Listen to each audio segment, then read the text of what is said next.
I got this digital multimeter. Let's check it out. All right, so this is what's in the box. Of course, you get the multimeter itself. I really like it's got this kind of like rubberized coating, so it feels like it can kind of take a beating and still be okay. It's also got this little flip up stand, so if you want to set it like that, that's pretty cool. Batteries in the back. It's got 2 leads that go into this, and of course, you put your ground and then different types of inputs based upon how you're setting it.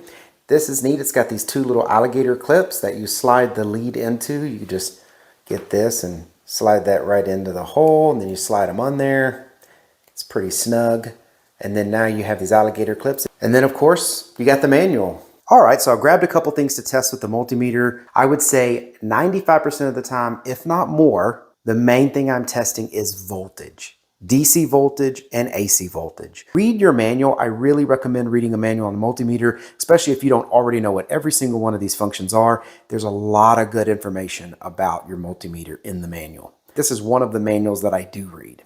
All that said, let's get into testing this. So the first thing I'm going to do is I'm going to test these lithium ion cells. These are 2 cells that I assume to be bad. I've charged them up all overnight. They should be reading 3.7 to 4.2, more on the 4.2 side, but I have a feeling they're both bad cells. So let's go ahead and test them. First thing I'm going to do is I'm going to set this to test voltage. Now on this multimeter, this voltage will do DC or AC. To switch between them, you just hit the select button and it will switch between the different types of voltage. And I'm going to use DC on this. To do this, I'm just going to take the negative lead, put it on the negative side, and then I'm going to put the positive lead. And sure enough, that is nowhere near the voltage it needs to be, especially for being charged all night long. This is a bad cell. Test the other one. Same thing. This one's even worse. Still not even 1 volt, 0.718. Totally a bad cell. That is a very useful thing about multimeters, is just having it around to test your batteries. Now, to do AC, I've got this power station here, and it's got an inverter on it that does 120 volt AC power out the back. I'm going to turn this on. I'm going to change the reading on this to go to AC by hitting the select button. So now it's going to be looking for AC voltage. And I'm going to first touch the negative to the negative side, positive to the positive side. Remember, you're dealing with high voltage here, so be very careful.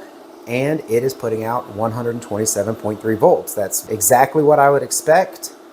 And it reads it fine. It's auto sensing on the decimal. Some multimeters, especially the less expensive ones, you'll have to actually select the variant ranges of the decimal point. This one just auto decides that for you based on the voltage. So that's really cool. I'm going to go ahead and turn this off. That should drop down to pretty much 0. But that's the main things that I do with the multimeter. Some of the other cool things on this one is, of course, I love the kickstand, backlight if you hold the button. So if you're working at night and you need to be able to see it, I really like that. And just overall build quality on this one. This one's not a cheap multimeter. It's got a really nice build to it. But yeah, all in all, very good multimeter. I really like it. I definitely give this thing a thumbs up. And I hope this video was helpful. Thank you very much for watching. I appreciate it. Y'all take care.